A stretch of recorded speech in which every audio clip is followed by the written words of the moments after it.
Orochimaru's back!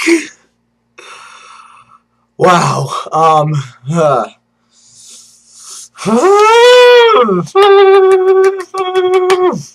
Don't even know where to start, so we might as well start. I'm going to do the chapter review. A little different with this chapter just because of the chapter's content. I want to make sure I don't miss anything. I'm going to go page by page real quick. I'm not going to read you guys the whole chapter. I'm just going to kind of look through here as I'm talking to you guys. So we start off with pretty much Sasuke and Sugetsu having a lot of common sense, which Sasuke is of course not listening to, and explaining the Trigillion regions that bringing Orochimaru, or reviving Orochimaru would be kind of a bad idea. We get a little bit of Orochimaru hype, which is good, because as we know, the Part 1 villains and good guys were a lot less powerful than now Part 2 villains and bad guys. So Orochimaru gets a lot of hype and kind of explanation for why he wasn't as powerful and why Sasuke was able to beat him.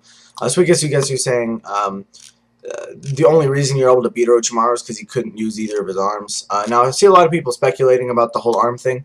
And be like, oh well, he was able to use his arms, blah blah blah. Well, during the Naruto fight, when he fought the Four Tails, you just need the blood and the summoning. So whether or not he had his ninjutsu soul arms, for that, you don't need it to do the summoning that he did, as well as some other things. I mean, some people, I saw a lot of speculation going on. I did a lot of reading, and it's still not 100% sure as far as being able to use regular ninjutsu. If and when he did, but for things like the summoning walls and whatnot that blocked the tail beast bomb or attempted to, you just need the blood and the seal. You don't need actual ninjutsu arms.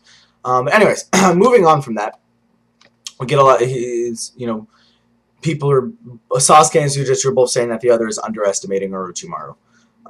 Which is pretty cool because they're pretty much saying about how powerful of a person he is, which obviously because Itachi wasn't able to completely defeat him with the sword, and Sasuke obviously wasn't able to completely defeat him. So, anyways, a lot of Orochimaru hype, basically, explaining about how powerful he really is. We get to see that Jugo says that the Cursed Seal transformation is actually called Sennin transformation, and then Orochimaru copied it and made it the Cursed Seal transformation. So that's pretty cool. We see that the Cursed Seal transformations were kind of like Sage Mode transformations and blah blah blah blah blah. Anyways, we get down to he took a piece of Kabuto's flesh, put it up against the Cursed Seal mark, then kind of like blended it into Anko's neck. And we get a flashback. Sasuke remembers when Kakashi sealed his Cursed Seal with the Fujihuin or whatever. And Sasuke's like, well, this is the opposite. Boom! Taps the neck. Snake comes out. Out of the snake's mouth comes Orochimaru. And I'm like, oh shit, motherfucker! Sugetsu's hiding behind Kabuto's body, kind of looking at him. And we see Orochimaru's like, to think you would be the one to revive me. And then we see Orochimaru, and he looks at Kabuto. And they both got the snake eyes and everything. And it's just straight looks freaking. Orochimaru just kind of looks at Kabuto like wow, good job, like kind of like a proud father or teacher would do. I think it's safe to say that Orochimaru and Kabuto have that kind of relationship, and that Orochimaru could actually even care a little bit about Kabuto in the slightest degree. Anyways, we start. Sasuke's like, "Oro, I need you to do something to me," and Oro's like, "I don't need you to explain such a menial fact to me," which I thought was pretty hilarious. But anyways, he's like, "I've been watching you the entire time from Anko. My Senjutsu chakra was poured into this Cursed Seal, but as I was split from it, my consciousness also inhabited it." So that was pretty nice explanation as to what happened there. And Orochimaru. Is like, I do know about or Sasuke asks Orochimaru if he knows about the war, and he's like, of course, duh, dumbass, I'm fucking Orochimaru. But he says that he has no interest in the war, which is interesting. But he goes, it was a war that was started by somebody else. What I'm interested in is that young body of yours, Sasuke-kun. So we still have the perv back, and Sugetsu's like, told you so. But even Oro's like, I don't have enough power to steal it yet. And Sugetsu's like, I wonder. Sasuke holds up the scroll, not the curse, the scroll. Oro's like, oh. And we still don't know who the fuck he's talking about, because as Sasuke holds out the scroll, Oro's like, what do you want to meet them for? And Sasuke goes, I don't know much. I want to hear everything from them. Who the fuck is them? Who are they talking about? I'm pretty sure I was talking about Toby and either it could be Toby and Madara. I don't even fucking know, man. It could be the snake sages, and it could be the snake sages. I don't know. It's gonna be really interesting. Oro calls Sasuke a child, and Sasuke's got some internal thought, and he's like, "I'm no longer a child." So, anyways. Oro, we end the chapter off with Sasuke saying he wants to know, make his own answer, blah, blah, blah, blah, blah. And Oro, well, also goes up to Kabuto, takes all his chakra out of Kabuto, but leaves Kabuto's. This is another reason.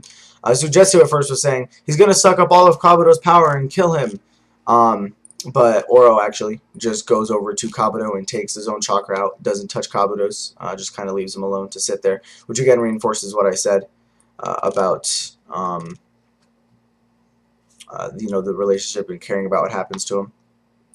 So we ended off with Oro saying, fine, I'll assist you, Sasuke. Follow me. Sasuke says, where? Oro says, to a place you know well. It might be Konoha, and it might be the elders of Konoha.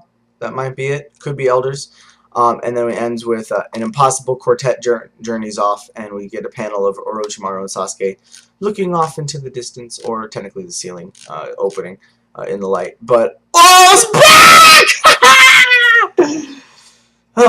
The start villain, the end villain. I've been saying it. You can watch videos from a year back or some shit, long time ago, and I have always been an avid Oro fan and Oro supporter.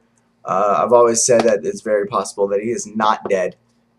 Like I said, go look at the chapters from that far back or go look at me talk about those kind of theories. He's not dead. He's very powerful. Hopefully he gets his arms back and he'll end the series off as a villain. Oh, one thing I forgot to mention. Oro says he's been manipulated by Itachi. He's much different than when me and Toby were using him. He knows Toby. Which is obvious because they were both in Akatsuki, or Akatsuki, whatever. But it shows that he knew him when Toby was using Sasuke, which is after Sasuke left Oro, which means Oro had in-depth information of what was still going on, which means he knows who Toby frickin' is, and ... etc. This is so excited! Also, let's not forget the fact Kabuto is not a complete idiot. I'm pretty sure Kabuto knew Oro was still in Anko's body watching everything. And there goes my camera fucking up. I don't know what to say. I have so many unanswered questions and so many comments on this chapter. But I really want to see what the fuck is in that scroll and who they're going to talk to. Oro's back. I want to see him get his power up back and be a super mega awesome villain again. Because he really deserves to be. He got trolled so hard, and it makes me sad because he's so much more powerful than what he really is. Again, another thing I've always said is Oro's a lot more powerful than has ever been shown, really, and it just sucks how trolled he has gotten so hard by Kishi. But he's back and he's been given a chance to redeem himself and show how truly powerful the fucking ninjutsu master, only under the third Hokage of Konoha. Frickin' Sennin, more powerful than Sage Mode Jiraiya, awesome at his prime, of course. Oro, we just need to see Oro kick some ass and redeem himself from the infinite trollings that is Kishimoto's writing. Anyways, I still love you, Kishi. That's why I read your chapters every week. Thank you for watching, guys. I hope you enjoyed. Can't wait to read all your guys' comments on this chapter. Some crazy shit went on. And Oro's back. Thumbs up, subscribe, comment.